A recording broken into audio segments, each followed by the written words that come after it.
Yeah, we'll start at 6:45. We got 4. Gretchen's here. No attendees yet. Oh, now we go.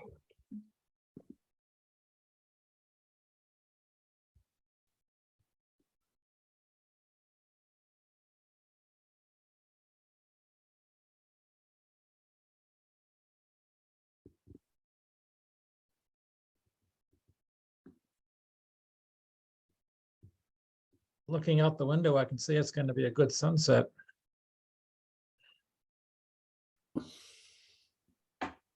That's on the other side of my house.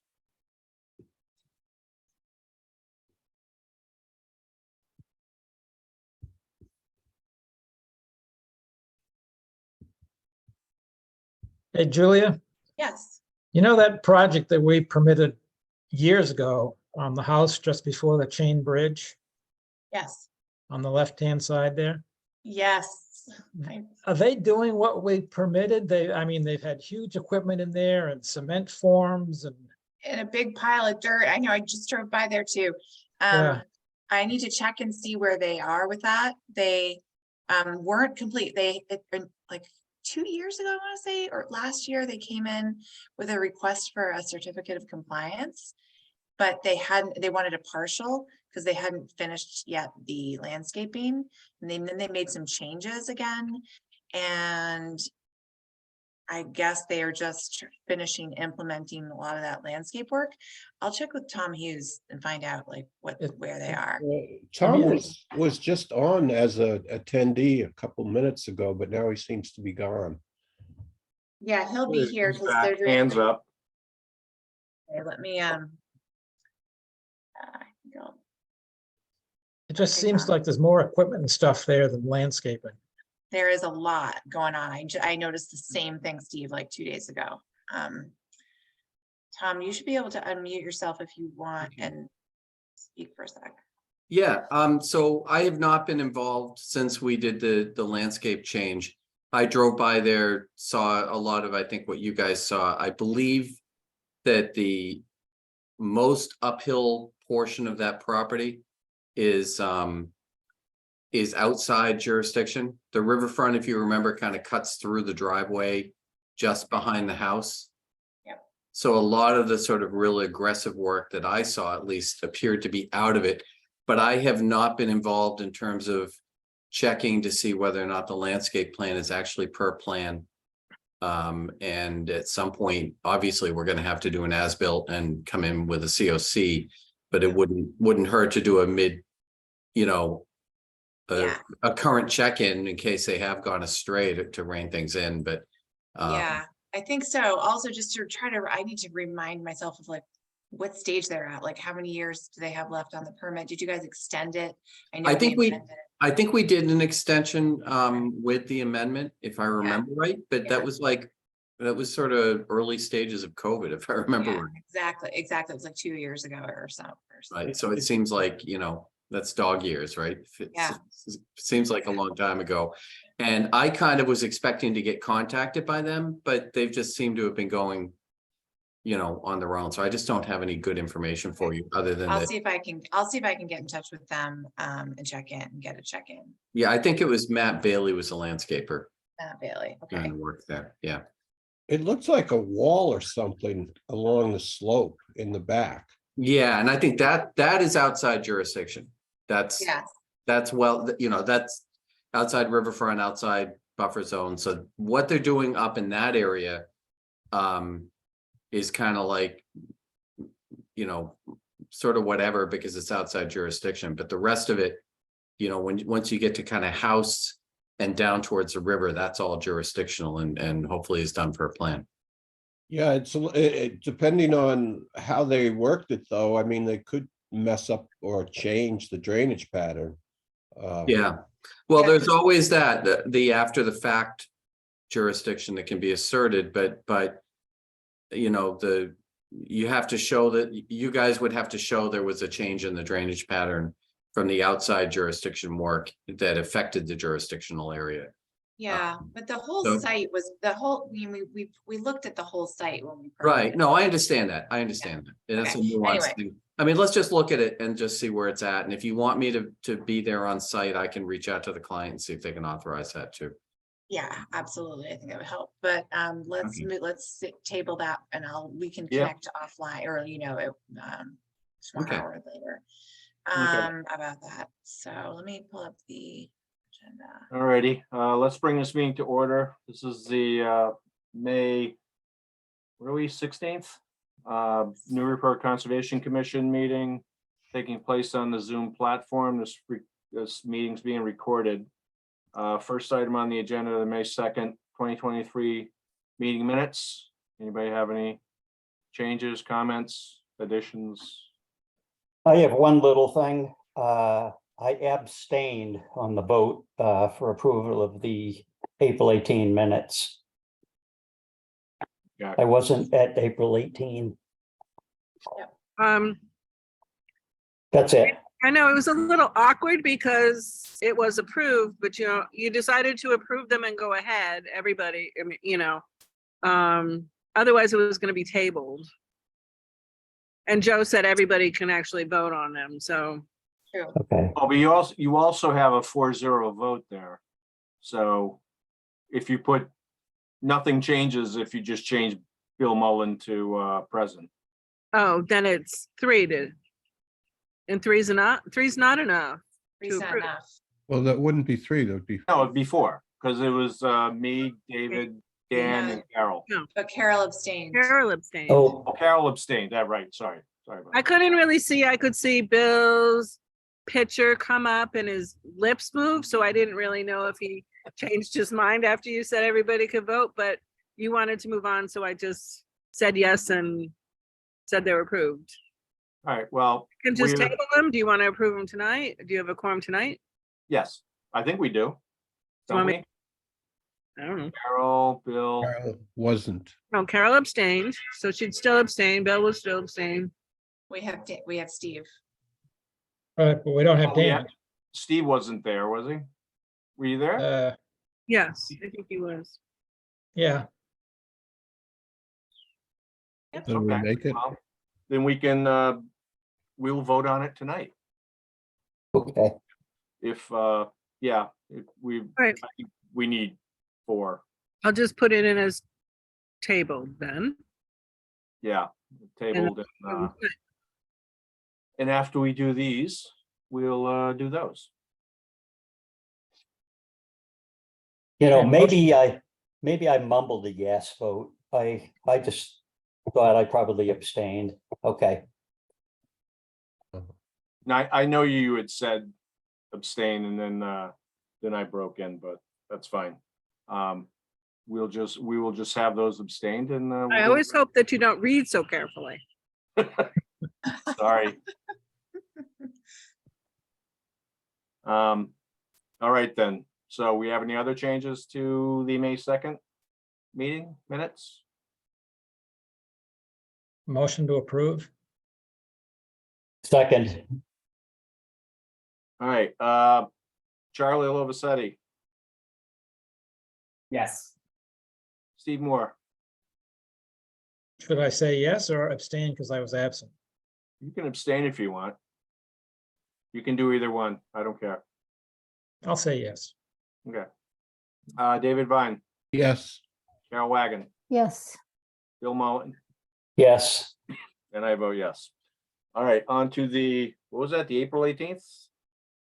On to the April 18th meeting minutes. Many of us, I don't have them. yeah. Well, most of us have read them, I think. Do we want them up or we want to table them until next meeting? well, do we have 4 people that were there? Gretchen, who was there that meeting? I don't know. Why don't we No. table it till next meeting? I think Yeah, we'll table it. Steve, Yeah, I'll bring them Joe, up. I don't know. I think That's they've fine. been posted. Or I've sent them to City Hall to be posted. Okay. All right, Just for the we'll, formality, we can vote on them in the next meeting. all right, let's move on. Let's move on to Plum Island updates. Have we any? Okay.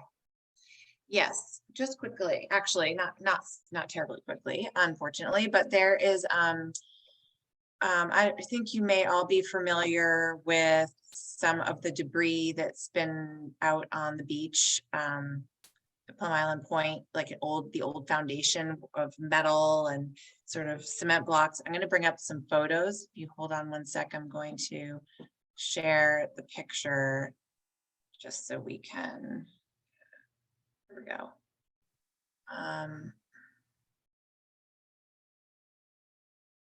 Okay, can you all see this picture?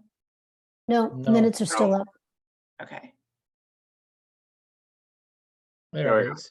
all right. Oh, So all of this debris is actually an old foundation that's been uncovered as the erosion has taken place out there at the point and along the Reservation Terrace dunes.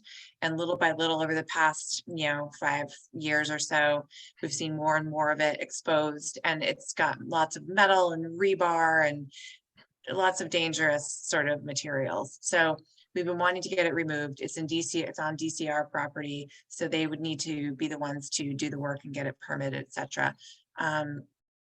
It sort of got left alone during COVID, and now we really want to get it out of there. So DCR has said they'll come and remove it. At the same time, this the gazebo here is in terrible condition.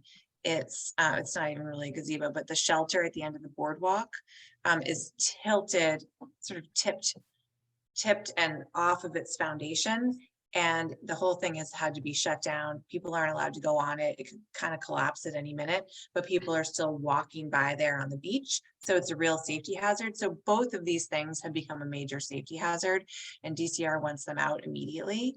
So I'm just going to do a new share here and go back to our. All right, can you see the meeting minutes again? Yeah. Okay, so I'm going to show you the other photo. This is their request for a emergency certification. So you can see this is the old gazebo. See the photo down here on the left. You can see it's sort of like hanging in space. It's really terrible. So DCR wants to remove that immediately. They don't want anyone to get hurt. They want to take everything off to the scarp, to the dune scarp right there. And at the same time that they're out there with the equipment, removing that shelter, they want to go in and remove that old foundation, at least the most dangerous parts of it. And they want to do it like ASAP. So they submitted this, I think they submitted this yesterday, a request for an emergency certification. This is their anticipated schedule, their equipment list, all the details of how they're going to get it done. It's very well sort of organized. I think they're ready to move either if not Friday, then on Monday. They also went to Natural Heritage, and this is a letter that we received today from Natural Heritage and Endangered Species saying that it's okay as long as they have a plover monitor out there, which they are working on getting for a start date on Monday. And these are the conditions that Natural Heritage has allowed them to do it under.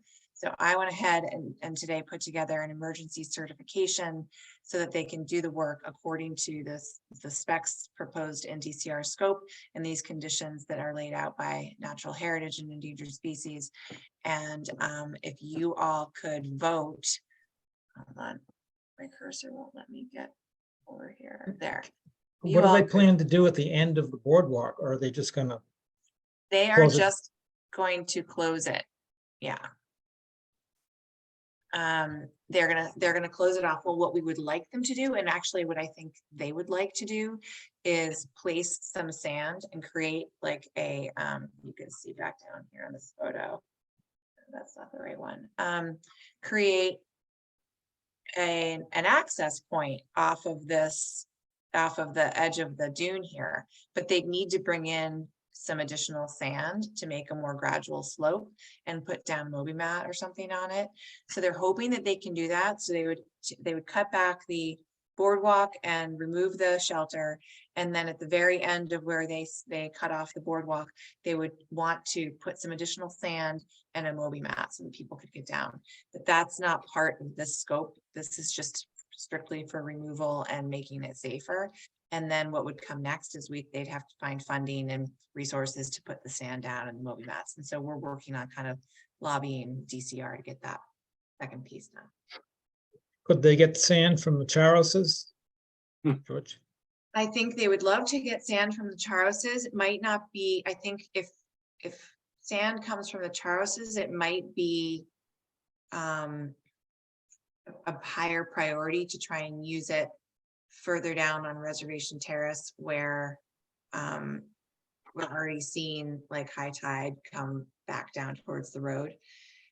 During certain high tides, there's low points. Essentially, when the water crests the initial high point of the beach or dune right there where the nourishment has taken place, there's like a downhill slope towards Reservation Terrace. So there's some areas we need to have GZA go in and look at what those elevations ended up being, because I don't really think that they came out right.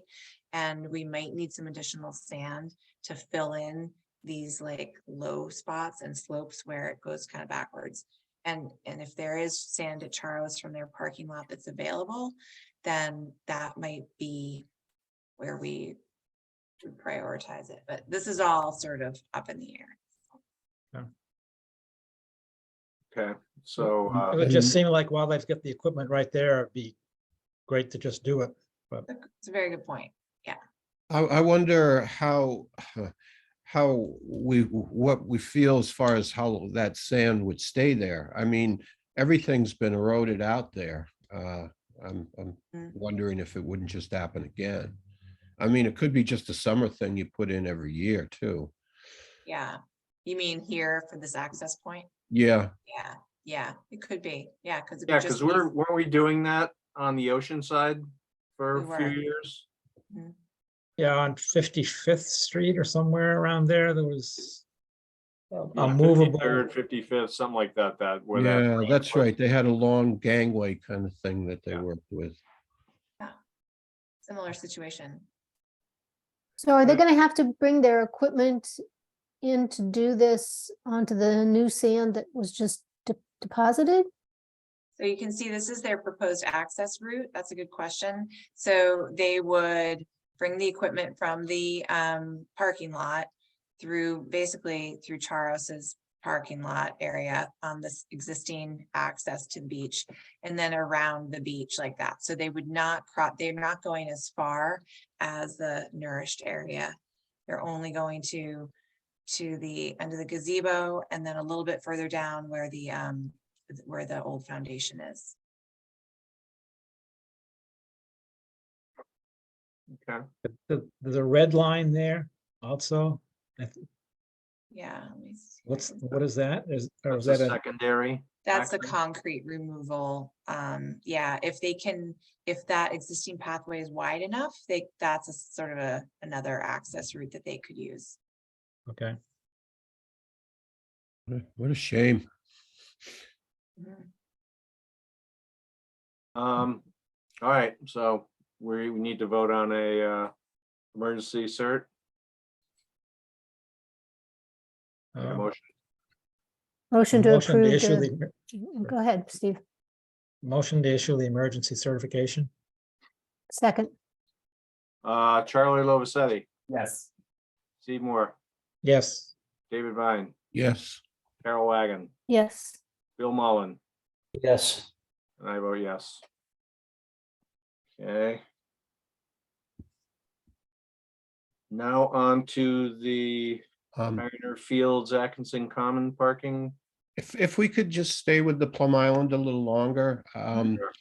I attended that PETA workshop kind of meeting last Wednesday, I believe it was, to discuss future, I guess, a scoping of a report by the Corps.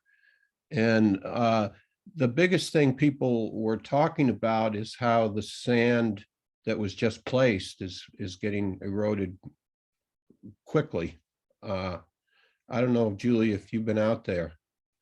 Yeah, so it's hard to measure that right now because there is still so much sand. There's so much square footage. It's still like close to 13 acres of new sand. So it's just really vast. I mean, you can see that at those, we have photos of certain high tides.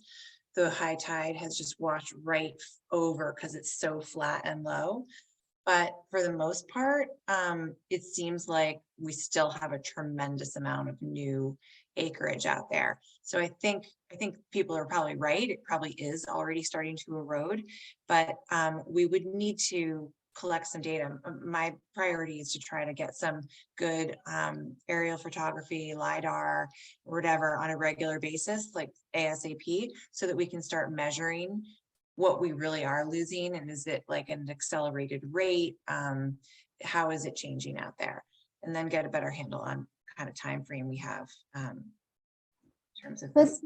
should that really be a surprise that's happening? I think the big surprise was that it was happening so soon. I mean, the contractor was off the site. It was already the beginning of spring. I mean, that's not usually when you expect to have a lot of erosion, and it kind of, from the pictures they were showing and so forth in the conversation, I hadn't gone out there, but from the conversation, it sounded like it was a significant amount where the water meets the edge there. I guess Yeah, that's something to keep an eye on at this point. Yeah, we did have a couple of pretty big storms that I think one of them was essentially called a nor'easter. So I'm not that surprised that some got washed away, Yeah, maybe that was it.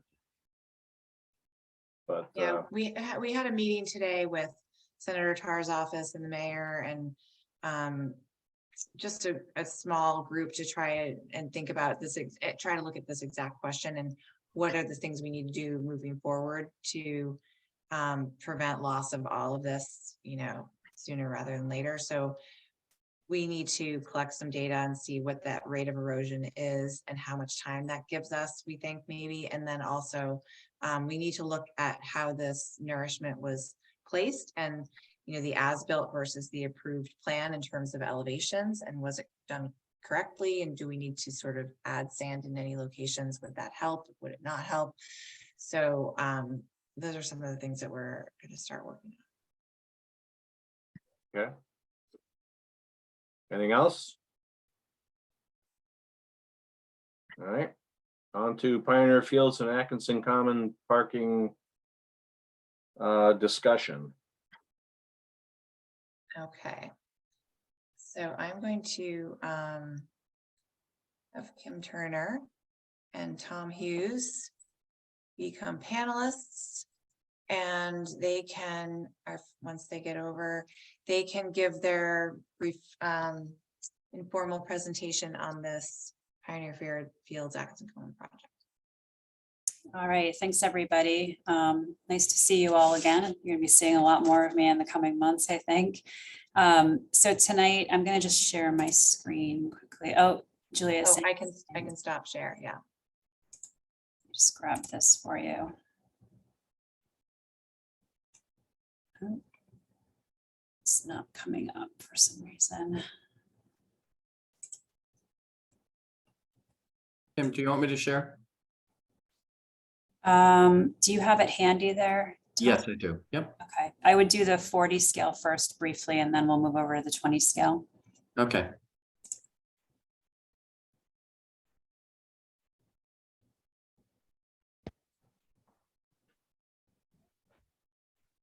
There we go. I also have an aerial photograph. Okay, I'll start here and then we'll move over to the 20 scale pretty quickly. So this is a priority project for the city right now. This is a project that's been many years in the making. I don't know if you all recall, there was a good amount of roadway work that was done on Merrimack Street last year. And a good amount of conversations with that neighborhood around traffic safety. So this is a very heavily used park in the city. Pioneer League uses this park most nights of the week and most weekends through spring, summer, and fall. There's a tremendous amount of kids who come here to utilize the park to play baseball. We also last year embarked on a traffic calming exercise on Plummer Avenue, which is immediately to the left of this drawing, or to the east. The problem is there's just so much pressure for cars to park as parents and families are bringing their children to come play here, that the pressure is to get those parked cars off the street as best as we can, because right now cars are parking on the street either parallel or at a 45-degree, and they're having to back out into traffic, and children are getting in and out of cars, and it's become a pretty tremendous safety hazard. So there aren't a lot of options for parking in this park. And one of the options, Tom, if you want to scooch over to the 20 scale drawing. Yeah. Behind Founders Field, which is the easternmost baseball diamond and the park, there's an existing gravel lot. And the small dotted lines are the extent of where that gravel lot is today. What we're proposing is to extend that gravel lot to increase the number of cars that can park, again, totally internal to the park, so that it eliminates the traffic safety issue.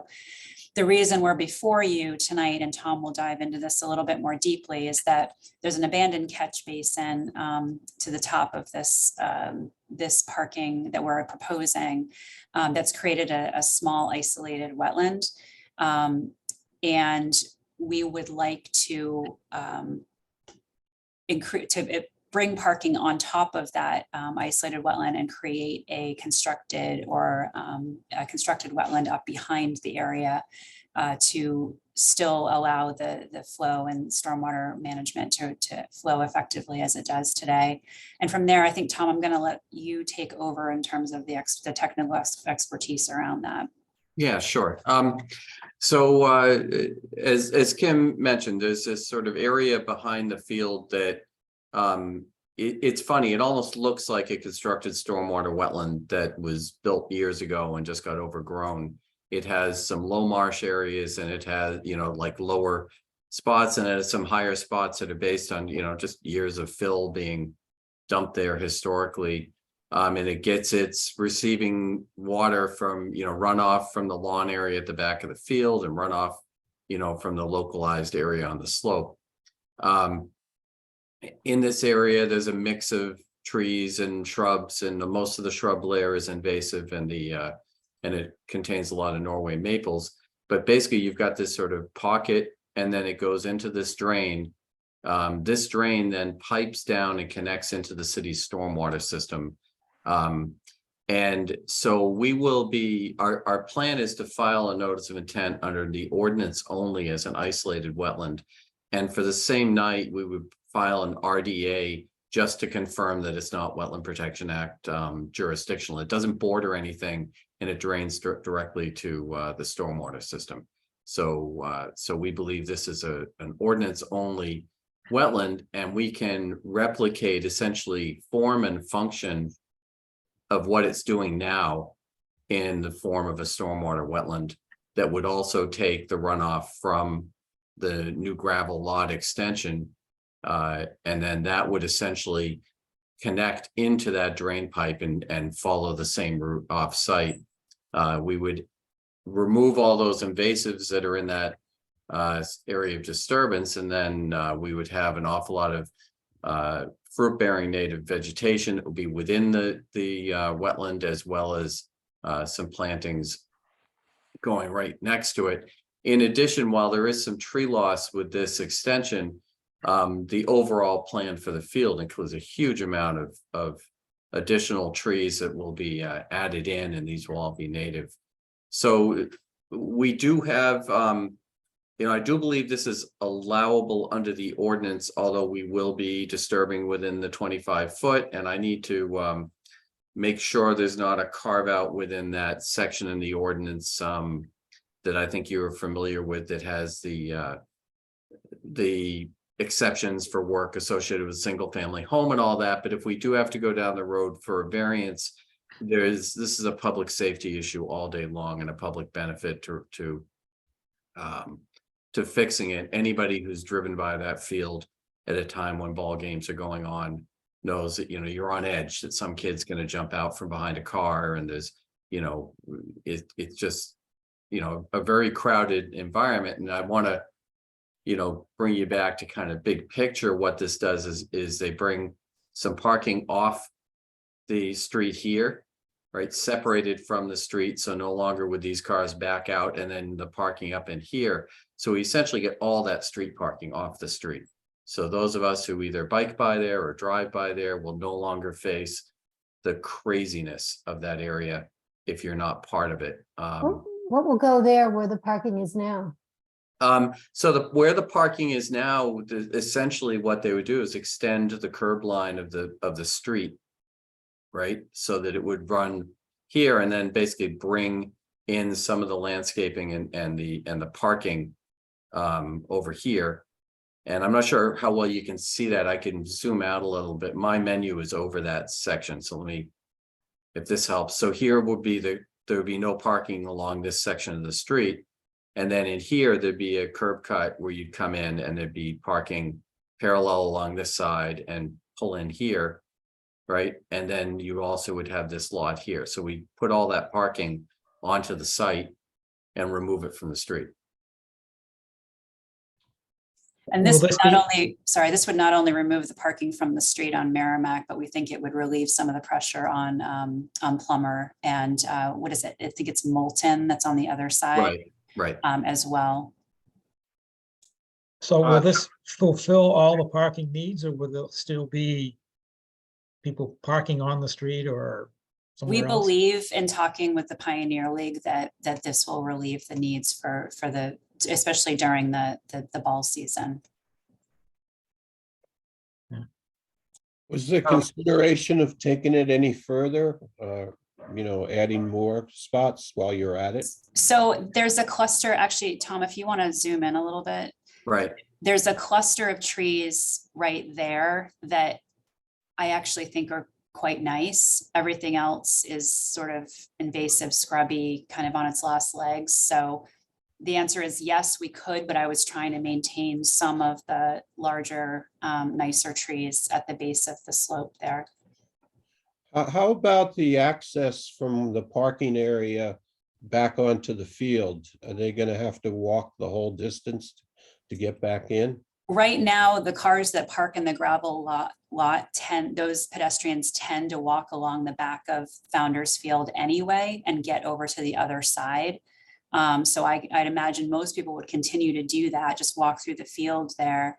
Others could utilize the sidewalk that's inbound of the parking, the angled parking.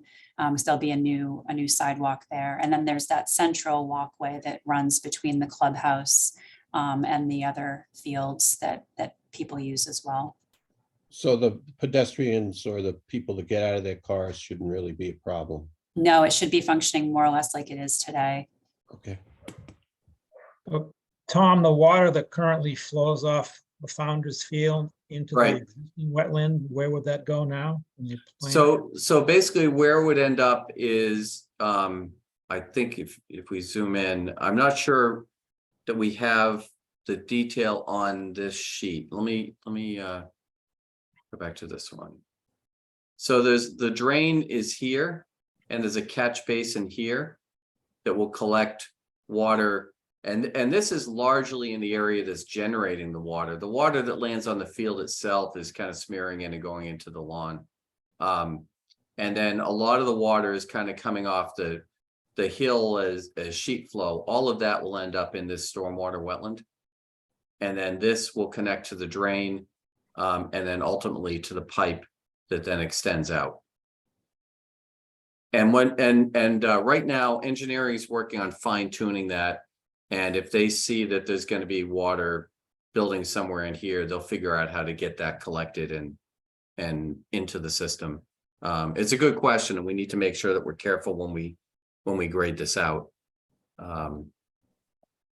Now, because it's ordinance only, it doesn't have to meet mass DEP stormwater standards, but the city does have a stormwater ordinance that we do have to meet, and the engineers are preparing the detail to make sure that we've met the city's wetland ordinance, our city's stormwater ordinance.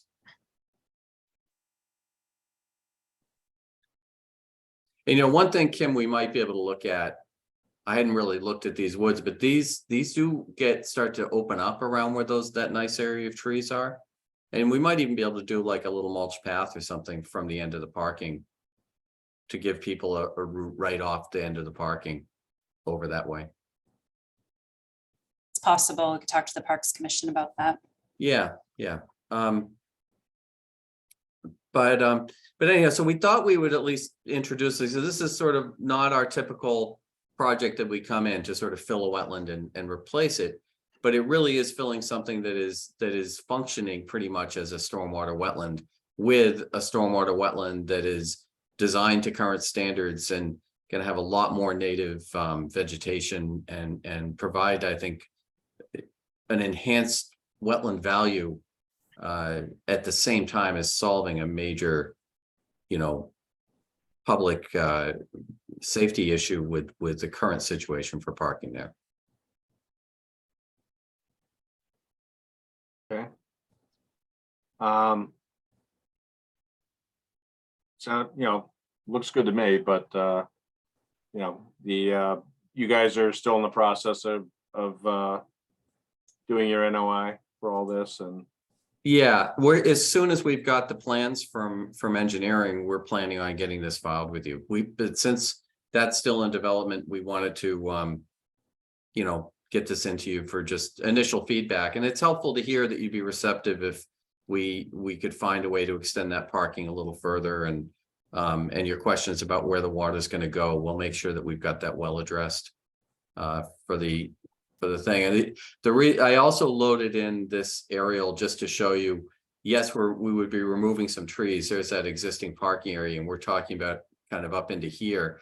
But you look at the extent of forest here, it's really kind of a drop in the bucket. And then all of the great trees that they've added for internal to the site, I think are going to make a huge difference. And so I don't think that there's any negative real impact overall to the ecology of the area. And I think this is quite a positive impact by some of the Norways that will disappear. yeah, so in this photo, I don't know what kind of trees those are to the bottom left next to Founder's Field there. Are those all going to? Those would all go too, wouldn't they? Those are arborvitaes that are pretty limbed up at this point. They're pretty old. And so those would come down for the new parking area, but new arborvitaes would go in immediately behind them to more or less replicate what's there right now. Luckily, they're fast growing. So I think the buffer within the matter of a couple of years would be pretty close to what it is now. Right. And so if I go to that sheet, those arborvitaes would be running kind of along here, right? Right. In that strip. And in addition, there's some plantings that would be going in up here too. Right. And the other thing, just to be clear, there will be ball netting along the back of this. Right. Because you don't want to be parking your car there without it. Well, unless you have the littlest kids sitting there, and then you have. Well, you do. Yeah, that is the younger kids field right there. It's a much safer area. How soon are you anticipating that this work would start? We would, if we can get through approvals for permits, we're hoping to get this work going this fall. The playground is going to be constructed in August. So right now there's a playground immediately behind where the parking is along Merrimack Street. Tom, if you just want to scroll down a little bit. Yeah. So that playground's coming out, and the new playground, which is to the right of the sheet, is being installed in August. So that was the first move to kind of relocate some of the pieces to free up the space to deal with the parking issue. Right. So you're talking in here is where the playground. That's the playground, yeah, and it's even longer than that if you want to scroll down just a little bit. It's the whole area behind Pepe Field. Yep. Yeah, it's all in here. And there would be netting there as well. Right. Yep. It's not really our jurisdiction, but I see 2 handicap parking spaces there, which are probably the present ones. Do you have? Nope, those are new. There's no handicap spaces at the park right now at all. Okay, and 2 is the number that you have to I mean, aren't there? I'll confirm that we have reviewed this plan with the Disabilities Commission, but I can confirm that the number of spaces, that's adequate. Mhm. So just a note, I've walked down from Atkinson Common down to the ball fields a couple times. And there is, I think it's a Cooper's hawk that I frequently see in those trees, which may be nesting in there. I'm not sure. Right. Um, I don't so- believe any of the trees in the area of impact are suitable nesting for hawk, but we can certainly take a look at that before we do any, Okay. you know. I think Just- Kim and I actually have to go out. We were going to confirm a few of the species. So when we do, we'll take a look up, but they typically are going to want to be in, you know, some of the taller trees with some dead wood, or they're going to be in the white pine typically, but You know, I know the red tails are like that, but I'm not sure what Cooper's. well, what I their know that preference the is. Coopers on a site I've got over in Salisbury that scream at me every time I go and do my site walks are up in a pine. Oh, But okay, I think hawks tend to like to be on the top of a, you know, a big pole type of thing, but right. we'll take a look. Nothing really hit me, and certainly I've never seen a hawk in a Norway maple.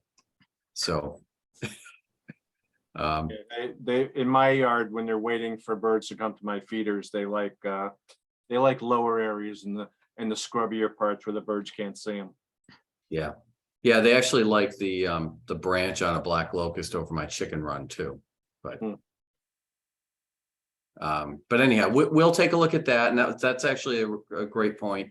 We'll look at that. I think this was excellent feedback, and we're really looking forward to getting this into you for the next available deadline as soon as we get the engineered plan. And Kim, you and I can coordinate on just double checking with Diane on things like the water, making sure we're going to take care of all that water and from the field, and we can take a look at whether you want to look again at any option of extending this further or things like that. But thank you very much. Thank you for your time. We appreciate it. All right, thank And, you. And take care. Have a great night. Thank All you. right. Right. All right, we have no certificates of compliance or requests for determinations, so can I get a motion to open up public hearings? So moved. Okay. Second, All right, roll call, Charlie Lovisetti, Yes. Steve Moore, yes. David Vine, Yes, Carol Wagon, Yes. Bill Mullen, Yes. and I vote yes. All right, first item is Kim Turner, City of Newburyport, 149 High Street, notice of intent. Thank you. Julia, is Krista in the, I am. I just got access. oh, there you are. So Kim, if you want me to kick it off really Yes, quickly. please. Yeah, so it was nice meeting some of you folks, or all of you folks, I think, at the site walk last week. The design team compiled our responses to the questions from the Concom hearing 2 weeks ago, and then there was a handful of additional questions that came through a couple days after that.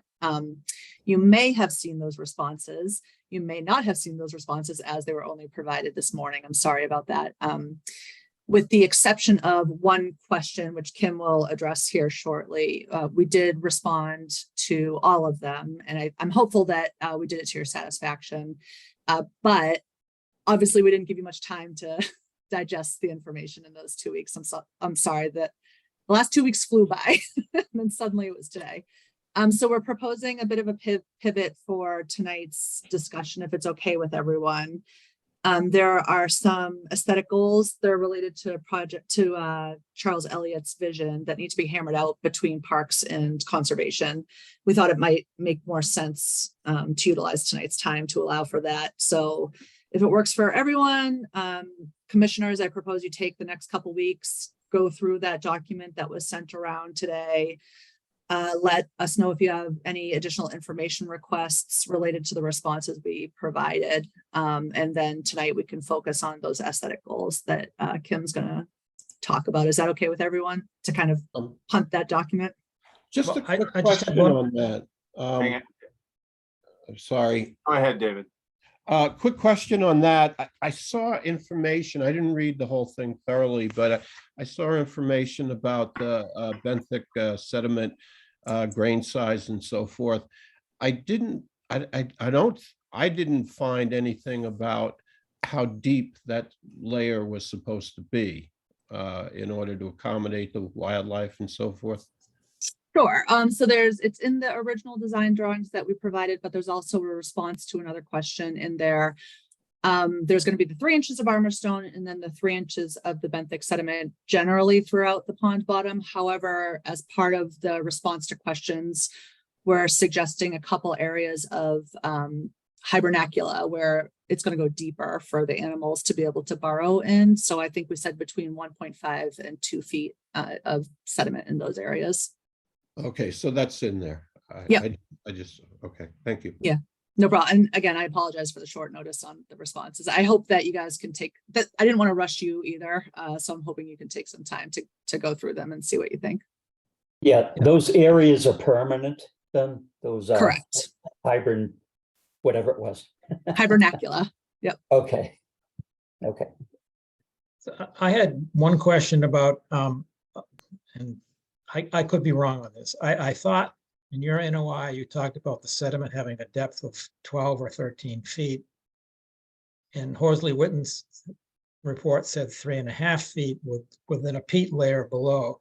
So I may be confused, and your total was the 12 or 13 was sediment and peat or whatever. It was both. The reference to the 12 feet was discussing how deep the phosphorus contaminants were. Okay, and that was sediment and peat. Correct. Okay. Okay. So if there's no other questions about the, I know, as Krista said, you haven't had a chance to really digest the memo that GEI and Aqueous put together. There was one question that came up at the last hearing as well as the site walk, and that was regarding some of the more aesthetic decisions that were made by the Parks Commission, specifically around floating wetlands, maybe some of the edge treatments, that sort of a thing. So again, thinking about the best use of our time tonight, there was a request by a number of conservation commissioners to sort of have a dialogue with the Parks Commission. So tonight, we've invited Chuck Griffin and Ted Beretti. Julie, I don't know if Ted is on the call yet, if he could be promoted. Yeah, he's waiting in the waiting area. Okay, so we just thought it would be a good use of our time tonight to talk about some of the decisions that were made around not incorporating floating wetlands and sort of having a grand vision for Charles Elliott's original plan for the Mall. So I'm going to hand it over to Ted first. He's going to give a little bit of a brief statement, and then Chuck Griffin is also available, and I can share some images if it's useful for Chuck or part of the discussion as well. And Kim, I'll just mention too, Mike, Ashley, and I are available on here if any questions pop up about the design team, but we'll probably just stay muted in the meantime. So just let us know if you need us. Thank you. Great, thanks, Kim. This is Ted. Can everybody hear me? Yes. Yes. Well, hello, Conservation Commission. I was actually very happy to be invited to join and just share a short statement about the Frog Pond at Bartlett Mall. So I'm just going to get right into it. This is just a little short statement. So the restoration of the Frog Pond at the Bartlett Mall, I think everyone hopefully will agree that it's an incredibly ambitious project, but also one that the Parks Commission at least believes will pay enormous dividends to the people of Newburyport. It will rejuvenate this jewel of a city park, restore a very valuable ecological niche, and preserve the Mall's noted history. The Mall has been waiting decades for us to find the money, the political will, the engineering know-how, and the teamwork to make this restoration a reality. And hopefully, it seems like the Mall's time has finally come. Cleaning up the pond for the benefit of wildlife has been a goal of ours since the project's beginning. Floating wetlands were proposed early on as one way to provide habitat, but one of the problems that quickly came to light was the fact that the Frog Pond has long been a beloved venue for ice skating in the winter. Skating at the Mall has been a local pastime for generations. I mean, personally, I don't know how to ice skate, but from what I understand, the wetlands may that compromise the stability of the ice, certainly create impediments for skaters. Furthermore, the clearing of the snow off the ice throughout the winter is done by a handful of volunteers operating kind of light mechanized equipment. So we were worried that snow removal would either harm or destroy the floating wetlands themselves. So taking this long-standing skating tradition into account, in our mind, floating wetlands didn't seem the best way to provide habitat. But luckily, we have a great alternative. Enhanced habitat restoration around the edges of the pond should provide hopefully ample habitat for aquatic life, wildlife. And our goal really is that the Bartlett Mall fulfills two goals. One, providing recreation to the community as one of its most important and valuable parks, but also acting as a viable habitat for wildlife. And that's the short of it. Now, Chuck, if Chuck is there, I know he maybe wanted to add a few things as well. Should I wait for questions or do you want more? No, you can go ahead, Chuck. Okay. It is true that we're talking about Charles Elliott in this process because he was Olmsted's partner and a very important man in the history of landscape architecture. But that's not the principal thing. It's a good point in time because we have so much material of it with the Mal Improvement Association and taking this project on and making it what it is today. Matter of fact, we probably have 20% of what it was that's come down to us. I see it as a larger issue. As you know, this was the Commons, and this was a Commons that was heavily used. Kim, you have that picture set to the first image? Yes, if I could share screen, I don't know if I could get control of the screen. Okay. Which image are you looking for? That's the drawing set to the top image, showing the drawing from the. I can hold it up if I. There. This one? Yes, that's the oldest view we have of Newburyport. That's 1777, and it's taken from what's today the cemetery before they pruned it down. But there you can see the cattle and ducks that we still have, of course, and the rope walk and the city beyond. And so it was heavily used as a commons throughout its early history. And it really has never been a purely decorative place. Kim, do you have maybe the ones now to switch to is the ones that show the public using it, sitting on the hillside, etc. I sent to you last. Yep, let me grab that. It's part of a film, but I just took a picture of the film knowing. This is early on the way Bartlett Mall used to be used in Bartlett Mall days. Some people that we talked to remember these days, and we had boat tipping and one thing and another. We're pushing to get the boats back onto the Frog Pond. But this mall, before the waterfront was cleaned up, this was the heart of Newburyport. I'll admit that it isn't today. We have, the Merrimack River, I would say, is the heart where a lot of the function occurs, but we still have a great many activities here. And it seems to me, supporter of wildlife and love all the wildlife we have there, by putting that continuous 1,200 foot long band inside the granite block down to the water, that's what, 100-fold or more than what the wildlife has ever had there. I would hope that that would be enough without having to put isolated structures in the pond. As was stated by Ted, ice skating is a big thing here, and I'm worried we're going to beat up the surfaces we already have. I'd hate to have structures out in the middle because of the way people use it, and the boaters will be using it again. There's even people that have come up to me and said they learned to swim in Bartlett Mall, so you have that kind of environment. I'll stop there, but I mean, it's an active place. Yes, it's very historical. Yes, it's highly special, even on a national basis. But I think it's also the heart of our community, or recently was. It's our colonial park. That's enough on that subject, unless I'm asked questions. Any got any questions? Oh, I think one of our concerns was where we were behind the courthouse, there's a rock where there were 4 turtles sunning themselves. And I believe that's the only rock exposed in the pond.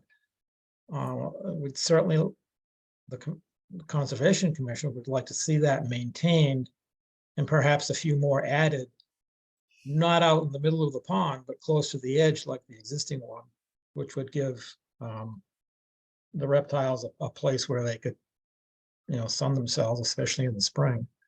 Yes, and they were doing that again today. I took pictures of them 2 hours ago.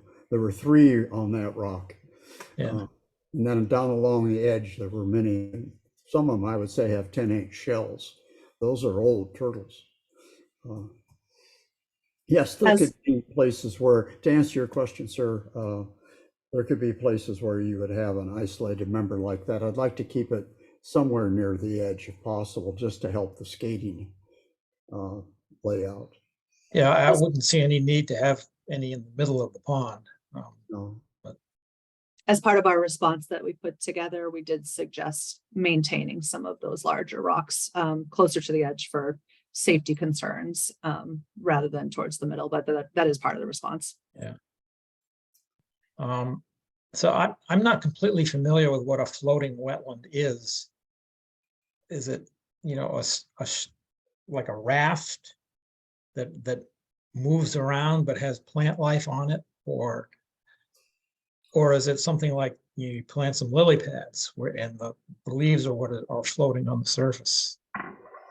Yeah, I mean, so basically what a floating wetland is it's more like a raft. It's definitely not like a lily pad in the sense that it's buoyant it can float in the water. And the root systems of the plants that are on them are obviously in the water supply itself. So they're basically aquatic plants that are set in floatable structures where the root systems can grab water from the pond itself directly. So they come in different varieties. Some have soil in them, some don't. They're kind of more, I don't want to say hydroponic, but they kind of grow more without soil. So where we got to with floating wetlands, they are more of a structure as opposed to lily pad where it's they grow from the sediment upwards. So from that perspective, it would be another structure that would be added to this system in order for them to be put in place. When we did take a look at putting floating wetlands in, we did consider putting them and surrounding them around the fountain itself, and we're using the fountain or trying to come up with, and we hadn't developed it that far in the feasibility study. But part of what we looked at with the floating wetlands was to surround the fountain itself with the floating wetlands. But yeah, they're more of a structure that floats with soil, without soil. There's different combinations where the plant material gets and the root systems get set in the water supply itself, and then it uptakes water from the pond to sustain itself, basically. And obviously it has sunlight from above and water from below. So, but they're more or less floating structures that have aquatic plants within them, on top of them. Okay. So what if there were a couple of those that were anchored near the edge of the pond instead of out in the middle somewhere? I'm wondering if that might be acceptable to the Parks Commission or Charles Elliott's view of the pond. I mean, I'll say this. I mean, I think that the floating wetlands themselves, and I'm speaking to it as purely from an ice skating perspective, is that while floating wetlands, we did consider them from an ecological standpoint. If ice skating and using this as an interactive water feature, which is the goal of this, if we are going to use it, the floating wetlands themselves will hold latent heat in them because they have the soil, they have the plant material themselves, they have the structures themselves. So any heat from the sun, even in the winter. It'll hold heat and it will degrade the ice in that particular area. So if you're looking for a full freeze throughout the entire pond, the floating wetlands may deter that. So that's one reason why we kind of moved away from the floating wetlands, and in order to keep it more of a formal interactive water feature, opting for edge plantings where the ice thickness or the ice, the ability to skate on the edges wasn't as pronounced or wasn't as necessary. So that was one reason why we had done that. But as far as aesthetics go, I defer to the Parks Commission. I defer to Chuck and to Ted. I think we're working with them and for them to try to make that vision a reality. Yeah, I wasn't aware of the heat aspect of it in the wintertime. So, I agree, maybe it isn't such a great idea. Yeah.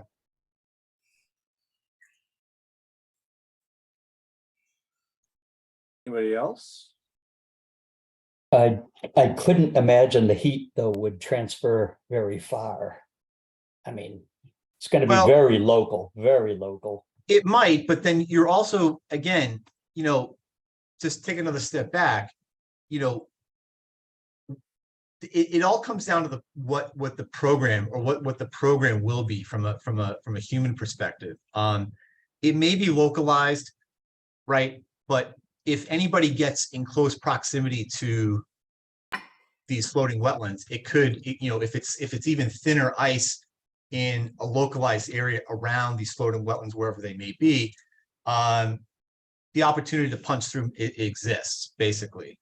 So I would say, to your point, yeah, it could be localized, but again, if we're also talking about swaths of floating wetlands that we had shown on our original plan, that could generate quite a bit of heat, or not generate heat. It could hold a lot of heat from the sun that could end up degrading the ice, at least around that perimeter itself. So, there's a lot of things with, working with the Parks Commission in terms of what their program, what they intend to do with the pond, whether it's ice skating in the winter or in and of itself, just the ability to boat in a certain pattern around the pond itself that we're still working with the Parks Commission on. I mean, it's the hard thing that we have to work with the Parks Commission is to understand or set up, and we're working with the Parks Commission and working with Kim on this right now, is just the actual use in the program of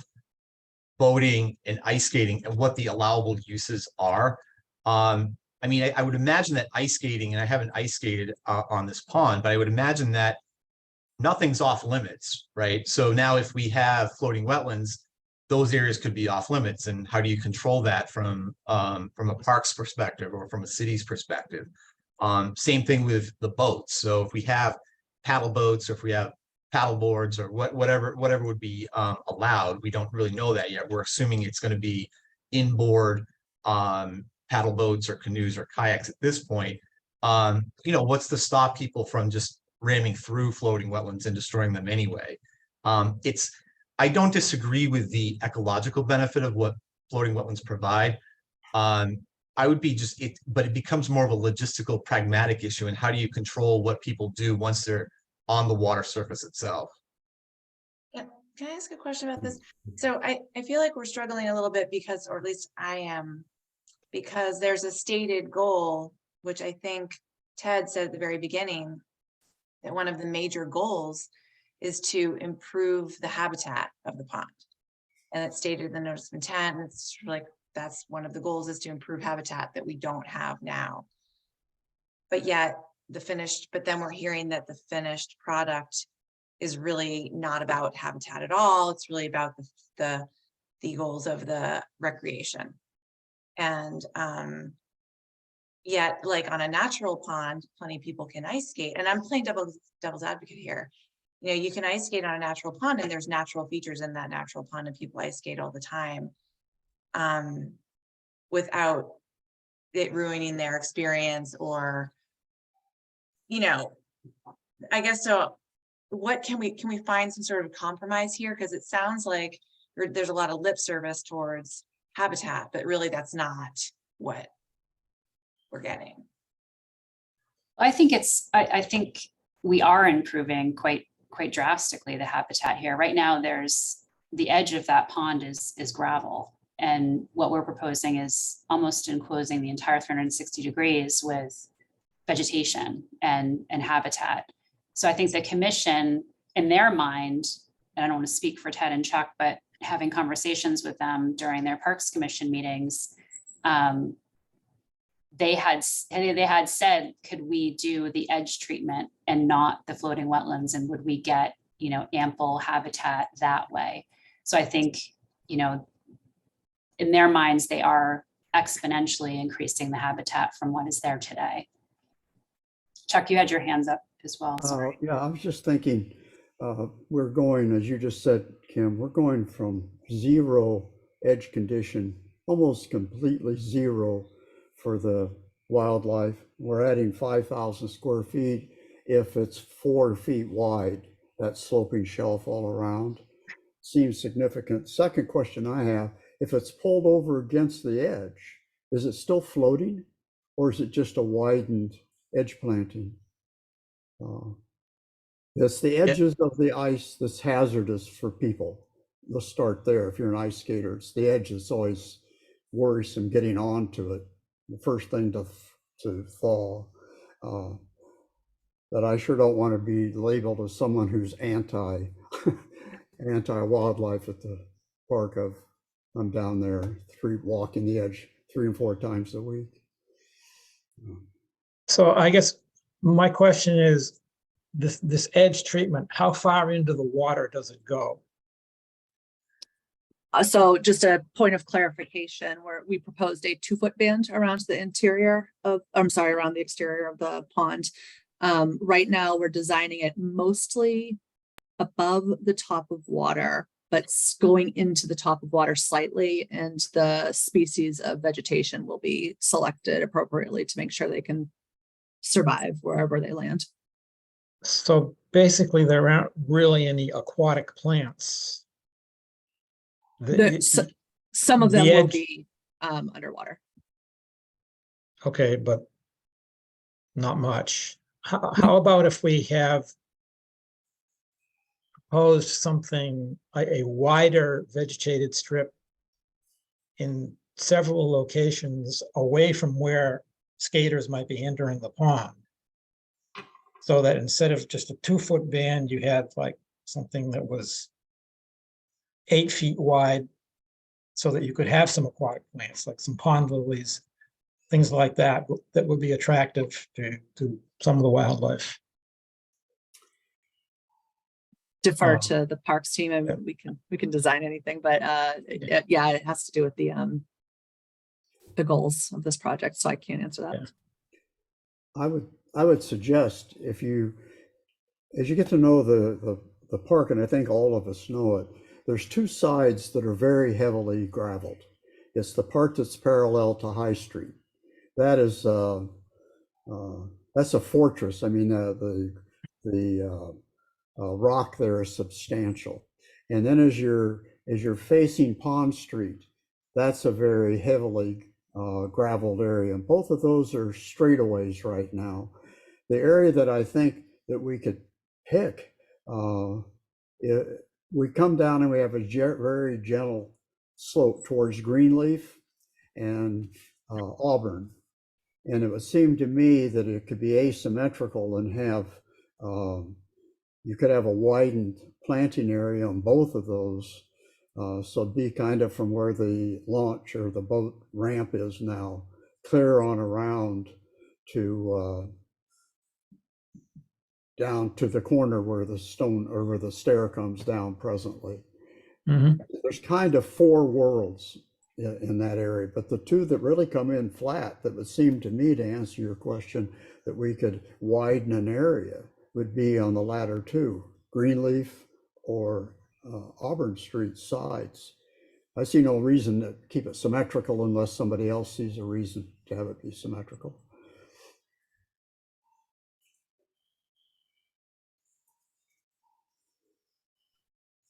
Buddy? Yeah, I would personally like to see the plantings maximized around the edge. And any spots that we can expand them would be best. And hopefully we can include some shrubs, so certain things, I don't know if blueberries are appropriate or whatever kind of maybe fruit bearing trees or shrubs that could go around the edge. Just to maximize that sort of habitat. One other question I had before I forget it was regarding the ramp, not the ramp, the dock. And I know that DEP's concerned about shading and everything. Have you considered, and or is it feasible, maybe even just for the section of the dock that goes over the edge plantings, to be what do they call that, expanded steel? Something that will let light through. We had a clarification on there. We weren't intending on having vegetation under the dock. So I apologize, that's clarified in the responses that were provided today. Right. And if I could add on to that too, Chris, that what lies under the dock too is our intake pipe for our pump system. So there basically what exists under that would be, besides the slope that we were proposing, there would definitely not be any plants there. But it would also be a seepage collar for our intake pipe. So there would be another structure there to be able to prevent water from leaking out through that connection point between the pipe itself and the liner. So the seepage collar basically acts like a water stop for that pipe. So there really wouldn't be any opportunity to have plants underneath the dock in that section anyway. Okay, I withdraw my question. So I also had a question about that dock that was in the drawing that you gave us today. It looked like it was relatively small tires on it and there was an axle. How would that axle get over or around your intake pipe? It's an excellent observation. It's a design detail that we are working on right now. So we like the style of the dock. We like the surface of the dock in terms of being able to, it has good grip to it. It's safe. It can come with railings. But those are details that we're still working out. This was a dock that we had a sample for. It made a lot of sense from an aesthetic standpoint and from the ability to pull it in and pull it out. But we need to model it, and we need to take a look at it a little bit more closely as far as being able to do that. We could possibly go with a floating dock. I don't like necessarily the idea of that. I like having a more stable surface to be able to disembark from a canoe and to get into a canoe. But we believe there are other options out there that will be able to provide a solid wheeled dock that can be pulled in and out, that can be extracted over the intake pipe. But it's an excellent observation, an excellent catch on your part. We are looking into that. Yes. Right now, the dock the drawing that you gave us with this response looked I know it's not necessarily to scale, but it looked a lot narrower, like not 10 feet to 36 or whatever it was. Are you considering making it narrower? Well, we need to make it, we're not considering making it narrow. That's really just a catalog cut sheet to give you a sense as to what the material, what the look will be. When we go to construction documents, we'll specify, we'll request, and we'll detail up further on what our intent would be for that. So it'll handle details like the width that we want, the ability to get in and out of the dock with proper steps, or with proper basically having the ability to get in and out of a canoe or a kayak or a paddle boat safely, basically. So those are details that we're working out right now. Again, these drawings that you have are 20% CDs, so we have quite a bit of ways to go to finish those specific details. But the intent is to provide ultimately a dock that matches what's on the drawings right now, and what you have is a sample catalog cut. Okay, and as far as a 10, I understand you're gonna take it, put it in and take it out. It seems like that's gonna be quite an endeavor. 3 inches, 6 inches of material that you're putting over the liner and so forth. A lot of concentrated loads, wheel loads on that particular layer and so forth. Just make sure you think it out. Because I'd hate to make it too big an operation. I mean, you could get some kind of a mechanized come along kind of thing to take it out or something, but I'd say the next time, we see these, it would be good to know a little bit more. Yeah, I mean, we can advance it a little bit more. With the aforementioned seepage collar, it's actually a concrete, basically a concrete slab that acts as a seepage collar and a water stop. So as we pull the dock back in on its wheels, it will roll over stone at that point where it's located in the pond. But then as it rolls up over the ramp, it will actually roll on top of stone that's also on top of a concrete slab. So there is additional reinforcement at that intake pipe and at that dock location. And admittedly, that the geometry of the intake pipe with the cross bracing of the dock is something that we're looking into more, and we are investigating other options at this point, or other means of cross bracing the dock so that we can extract the dock in the winter without damaging the intake pipe. Yeah, and I guess also when you come back to us on where you'd be storing it in the winter and so forth. Right. So I have a question. I think this is follow-up. I forget if it was Steve or who asked this question before, but so other than the fact that the water will be better, is there anything else that you're doing to try to encourage wildlife to be in the pond and to thrive? Yep, between the cleaned up water and sediment, the thicker areas of the hibernacula I was discussing earlier, and the vegetation that we're proposing to add, it's all going to be improvements that I expect wildlife to appreciate. Vegetation in the pond itself? What we were discussing around the perimeter, which again, we need to hammer out those details based on today's conversation. But we're actively discouraging geese and ducks, right? It's the goal. We're hoping that those granite seat height blocks will help discourage the geese. Yeah. So I had what might be a non-jurisdictional question for us. The pump shed. What is going to be the exterior of that plan to be? Is it like wooden or brick, which would match the courthouse, or granite that would match the jail? I'll take that. I would hope that it was, I'd like to match the courthouse and make it brick at the same small scale the courthouse is.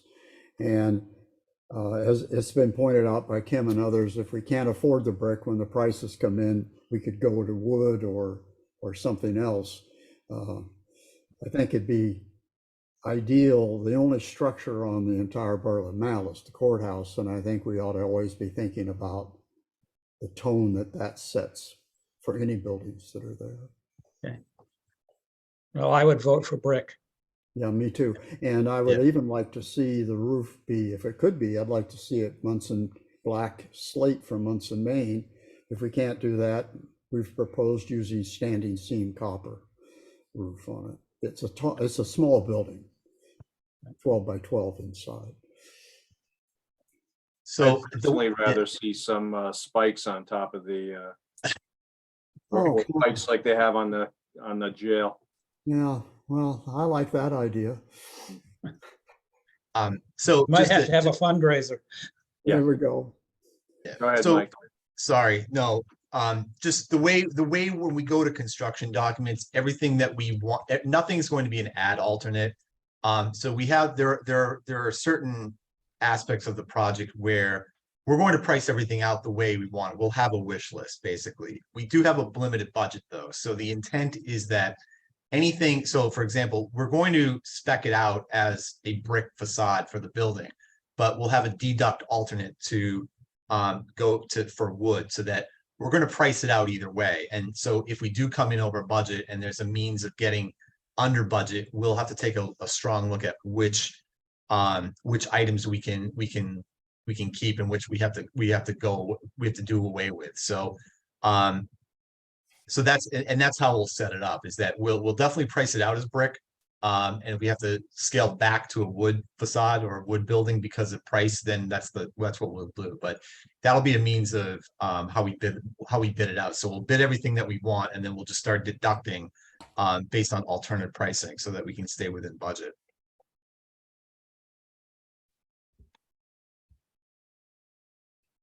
Okay. So I don't know, did we sort of reach agreement on an expanded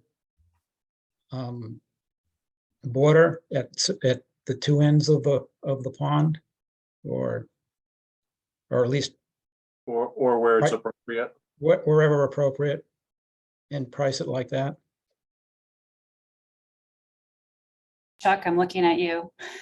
No, it's fine with me. What about the shrubs? Is that something that you're open to? Shrubs? What's the word? Someone was suggesting to plant the edge with shrubs. Or some shrubs here and there. I don't know. Would it be on the land adjacent to the walks? Joe, is that where you are with this? No, I'm talking about between the granite blocks and the water in that strip. If there are, Okay, that's not my world. The engineers should answer that No, question. he's asking between where the freestanding granite edge is, you know, Yes. we have the vegetated buffer inside the granite edge before you get to the water. He's suggesting that it not just we had talked about low or herbaceous ground cover. They're suggesting that they would like to see some low shrubs in there in some areas. I don't resist that idea. Okay.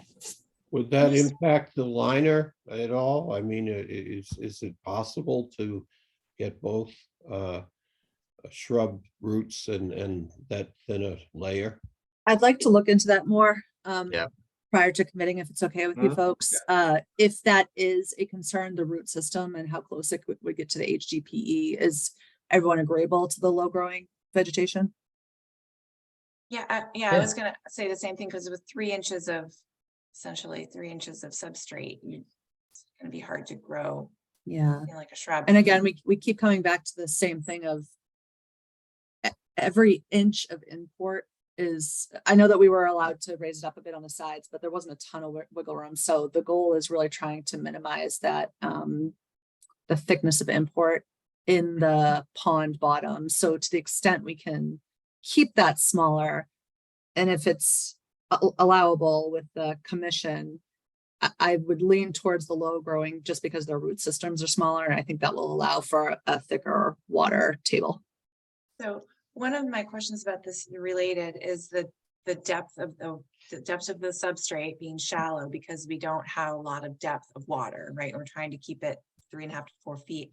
So, but the 3.5 to 4 feet, I guess, is what I'm concerned about. And given, maybe I just don't understand with the circulation system and the water coming up from the well being pumped in, is that going to mitigate the effect of it being shallow in terms of heat? Because one of our biggest problems in terms of habitat and eutrophication has been that it's so shallow, it just heats up so fast and causes the algae growth and it's just not an appropriate habitat when you have that kind of temperature and you don't have deeper areas where it's cooler. Right. So given that that's what we're looking at, and then we're talking about creating areas where we're having a thicker substrate so that these hibernaculars or whatever they're called, I don't really understand how those work, but isn't that going to just further shallow the depth of the water? Let me clarify two things. So for the hibernacula, the thickness is going subgrade. The pond bottom will still remain relatively flat, but there will be areas where the HDPE gets set thicker. So lower into- how do you for do that? burrowing. So how I'm can we, just over excavate in those areas, spread it around in other parts of the pond, and then the HDPE will go deeper in those areas with a couple feet of the sediment for burrowing purposes. so you'll have shallower areas than you typically, let's say you're starting, the whole thing is 3.5 feet. Now you'll have areas that are 2 feet and No, areas that are so 4 feet. so say this is the bottom of the pond. Yeah. Right now, in these particular areas, we'll just dig out an extra, Right. 1.5 foot, move that sediment elsewhere, spread it around elsewhere. And then when we install the HDPE will go a little deeper. Yeah. But the But that's what I surface, mean, if you're spreading it around elsewhere, because you're starting It with, so will. you're not excavating, you're not getting rid of and disposing any sediment. So if you're spreading it Correct. around elsewhere, then you're gonna have areas that are Yeah. shallower. so we're gonna sacrifice about 1 inch with the displacement of those hibernacula areas and spreading that sediment around. We're gonna be sacrificing about 1 inch across the board for those burrowing areas. And With we regards to, oops, sorry, go ahead, Julia. Can we, did you take a look at like maybe making the whole thing like a little bit higher around the? Yeah, edges? yep. So with regards to the water depth, you're correct. The evaporation right now does really take the water table down quite a bit. And that's part of the problem. I actually think there's a picture of Chuck out there, or I think it's Chuck with a ruler, and it shows a good like couple feet deeper in the summer than where it normally is. We are looking into taking the edges up a bit. There's not a ton of wiggle room for 2 reasons. One, imported materials, which would be needed to build that edge up, is a hit on the project budget, a pretty significant hit on the project budget. But 2, there are some hardscaped elements all around the edge that we would have to look at a lot on how to work those into the design. The staircases go right down to where the gravel path is right now, flush with the pond. There's a couple other things around the pond. I apologize, I don't have the drawing in my head right now, but so we're trying to balance what's available out there for space to move up on the side with those other items that we're fighting at the same time. But we're trying to come up with the correct solution to be able to maintain the water depth as best we can. Yeah, we're up against trying to match proposed grade to existing grade. So there's a limit that we're trying to meet from around the edge to meet existing grade. So that's what we're balancing with right now, is trying to make the proposed grade such that it can integrate with the existing grade without burying the existing grade too much. We want to have the existing grade on the slopes where possible matched to where it's existing. So that's the issue that we're running into.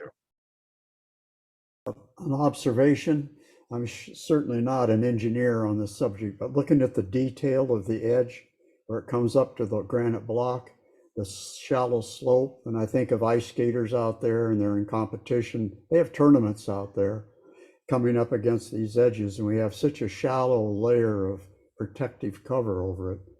It might be an argument for a hardier landscape. Shrubbery instead of particularly I think on the side that's at Pond Street and High Street, and maybe come down with a shallow run into the pond like the gentleman or people on the Concom are asking for, is more plant material. Put that on the side that's on Greenleaf and Auburn. Does that make any sense to anybody? I don't. Yeah, so I'm you're not- I talking don't about know sort of that- I don't- safety, like a safety element of when people are skating, you're going fast and you run into a granite block wall. Or tearing up the membrane, Yeah. hitting that, which only has maybe 3 inches of cover on it, which is eroded down the slope. That seems like a tricky detail. Yeah, we're not, the slope we're proposing for the edges are very shallow. So I don't necessarily foresee a ton of erosion from our 6-inch thickness. But we can certainly look into the hardier vegetation around certain edges if it's agreeable for everyone. Again, my concern is just how thick the benthic sediment is going to have to be to grow that, but we can look into it. And from that perspective too, just to tack on, when we're looking at the grading of that, we're at a 4-to-1 slope right now. Max. I believe, right? Max, right? And that's the same as a safety bench around a detention pond. So with a stormwater detention pond, for example, that you would have a safety bench that goes around the edge of the detention pond. And that safety bench is there so that if someone does fall in off the edge or from the berm going into a stormwater detention pond, that they don't go all the way down to the bottom. So basically what we provide right now is a flat-ish, I know 4-to-1 isn't flat, but it's relatively flat, and there is precedent for a 4-to-1 edge that would act as a safety bench around stormwater detention ponds, so that you can have planted material grow and stabilize a flatter surface than the side slopes of ponds, at least in stormwater detention ponds. So it's basically acting kind of in that capacity in this case with those slopes and the way we're laying this out. And I've actually been looking with my CAD department at 10-to-1 slopes in some places. So it's going to be shallow At the edge, yeah. at the edge. Yep. As The part of object- our response to DEP questions, they wanted us to provide a grading plan for, I don't recall if it was just land underwater or if it was bank and land underwater, but that's going to be part of, oh, you guys might have noticed in the response that we provided today, there were some DEP questions. We haven't provided responses to those yet, and I'm hoping to get those in front of DEP and you folks prior to the June 6th hearing, and a grading plan will be included in those. One more question. Did you say the liner is going to be under that permanent hibernacia area? Mhm. Okay. Because you don't necessarily have to have a liner in every 100% of the pond. Yes, we do. We do, because otherwise it's a pathway for phosphorus to re-enter the pond. We need to start from scratch. That's why we're lining the pond. No, yeah. Okay. We're looking at pretty significant areas for the hibernacula, and I think that with the size they are, it would defeat the purpose if we didn't line beneath them. But we're hoping that the thickness we're proposing, it should be plenty for amphibious burrowing. You said a couple feet. Yeah, I Right. think we've said 18 to 24. I'd have to look. Bear with me. 18 to 24 inches. And it would be, and the way they'd have to grade it, and Krista, correct me if I'm wrong, but the way they would have to grade it, it wouldn't be hard edges. They would be gradular scallops, so to speak, Yeah. that would come out. So that's not just this box. It would just be, Right. it'd be gradual. So Sure. it would be at its deepest 24 inches, but it would gradually grade up so that you'd have these scalloped pockets that would exist, and they're not geometric, and they're not linear per se. They're more gradual. It's to grade it properly. Yeah. Okay. And yes, 1.5 to 2 feet in those areas. Okay.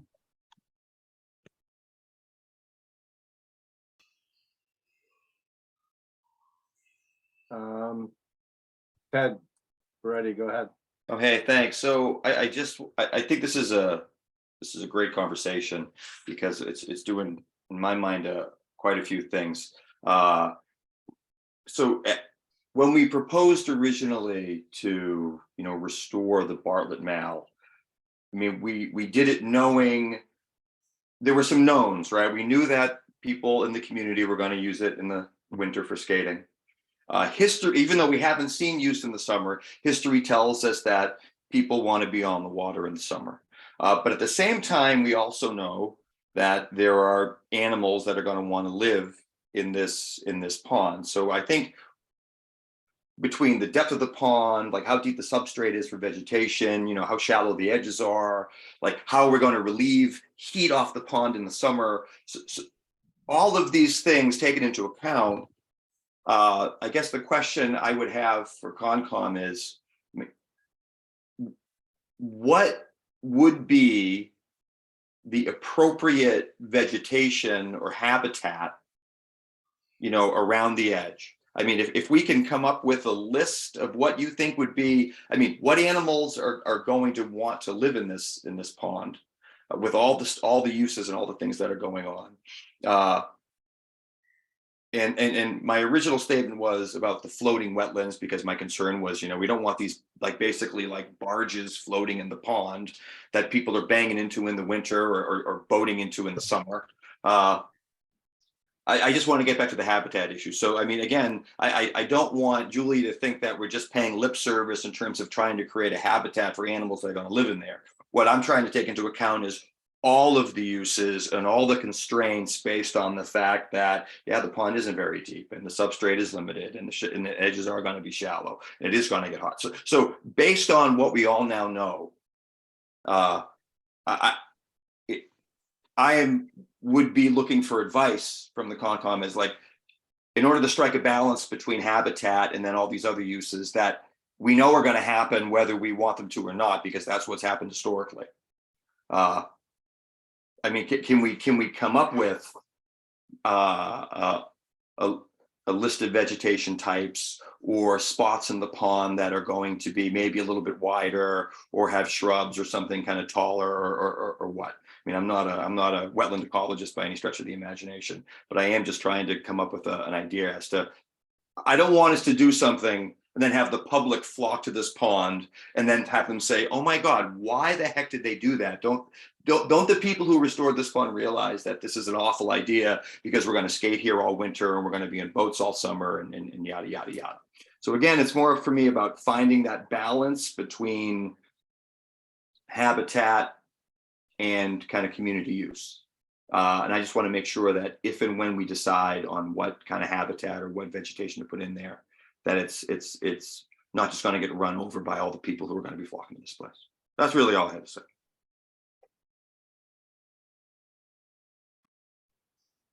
Yeah, I don't know if we're so much in the business of directing which plants go where or not. We generally have lists of optional plantings and everything. We tend to prefer the applicants to give us a list that they can choose from, or I don't know if you guys have herpetologists you can talk to, or whoever that can come up with certain sorts of native species that'll be good around something like that. Right. So we when had, I'm- we had proposed species in the notice of intent. And I suppose I put it back on Concom if you guys had any comments to what we proposed. And I would suggest from what I'm hearing tonight is that it's amenable to both the Conservation Commission and the Parks Commission to have some wider areas along the bank that we can add some different types of plant materials. So maybe we'll do one more iteration of kind of the planting plan and get something back before the Concom and the Parks Commission before the next meeting to review. Yeah, I'd like to suggest that, I apologize because I don't remember seeing the planting list in the notice of intent. It's probably just that it was in there and I didn't get to that point, but the graphic made it look like it was just some grasses of sort of a uniform variety all the way around. So, but if you guys did put together a planting list and you selected those plants based on appropriateness for shoreline habitat, etc., then if you could do a sort of like the next step, because we're not necessarily wildlife biologists here either. It is one of the functions that we have to protect, but we don't know those details necessarily for every type of wetland. So if you could call out, like if you selected a certain species, why you selected that species, or whoever the landscape architect or habitat biologist or whatever who selected that, if they could say why. Because X, Y, and Z tends to nest in or feed or find cover in this particular type of vegetation, X, Y, or Z, that would just be helpful. Then we could feel more comfortable with that planting list. Yeah, and I think too that with that detail, that detail was really more to display the slope itself, and then the integration or the layout of liner, stone armor, and benthic sand layer and granite seat block at that location. I think the thing that would be helpful, I think, for the Conservation Commission is for us to put together a detail that shows in plain view a detail or a blow up of that short edge with the granite block seat wall that shows that then the inner portion that shows the plantings or a planting plan with spacing and layout that I think would be a little bit more helpful. So that's not, because you're right, the only detail that we have right now is a cross section of a slope where really the plants aren't telling the plants in that case, they're there kind of as a placeholder to say, this is what it will look like in cross section, looking at it more from an engineering point of view or and a constructability point of view. But I think that I think what we can do is we can work with go back on our team and then put together a detail in plan view that shows spacing, a species list, working with the team that we have, and then laying it out with certain spacing, certain planting, so that when when it does get built, the plants can be ordered and they can be spaced as they're shown on the plans, and the spacing will also be dictated by what the recommendations would be for these specific species, where they like to be grouped together tightly, or if there's a certain amount of space that they have to have so that they can build out and they can fill out a little bit more. So that would be, I think, our next step is just to put together a plan view, 2D plan view of what a typical spacing of a planting plan would be. Yeah. Yeah, and for those who haven't had a chance to review the DEP questions that were provided as part of this NOI, that was specifically asked for, and we intend to put that together prior to the June 6th meeting. I think it would be nice to see some cattails, but I'm afraid they might be a little too tall for what we're looking at here. But think about it. Yeah. It's something that maybe birds would find attractive. Yeah. I mean, I know we don't want ducks and geese, but that we could create some varied habitat for a various, variety of species.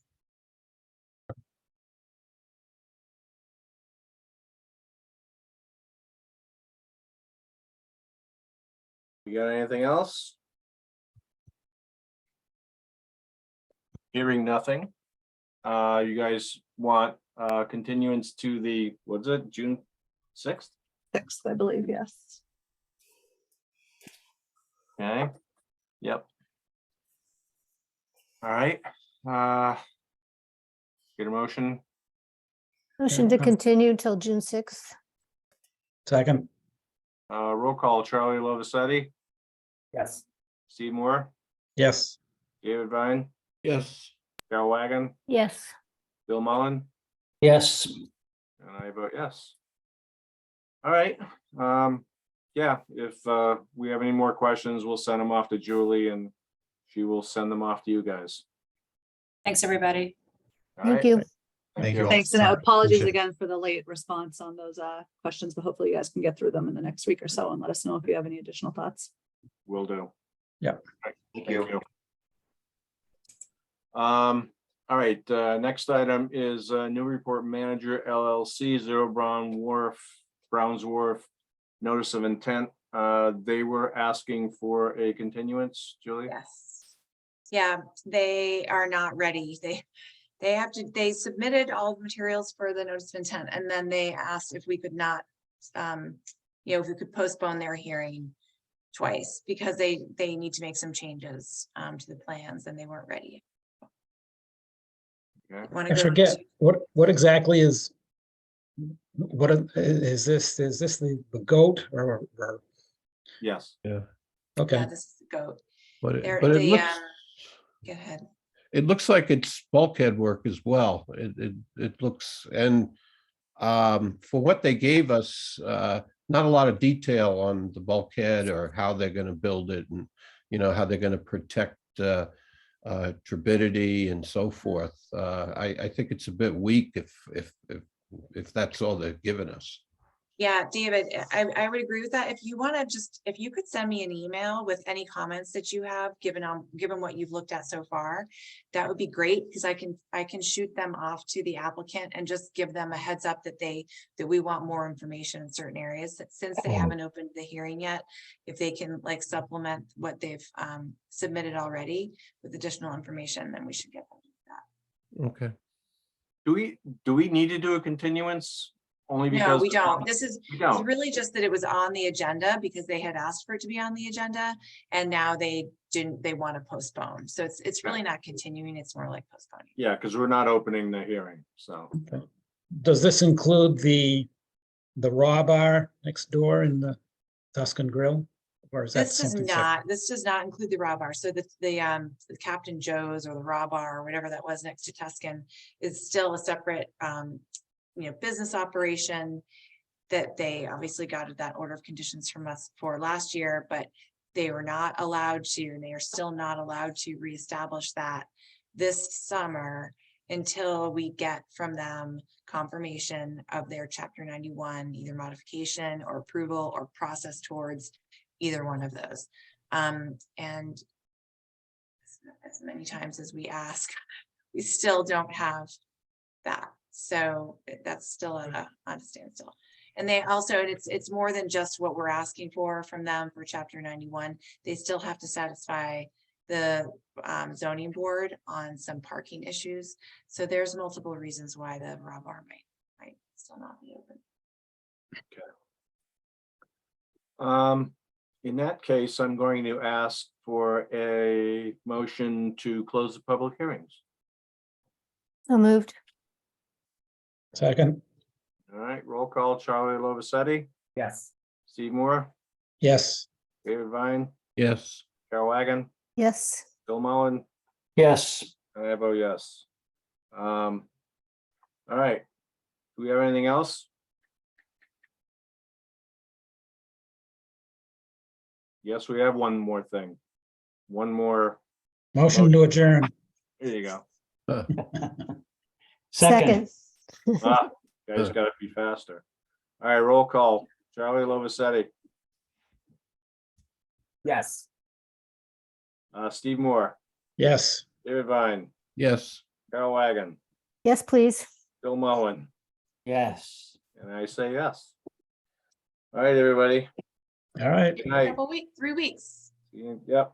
Oh, Thank you. all right. See you Night. next month. All right. Bye-bye.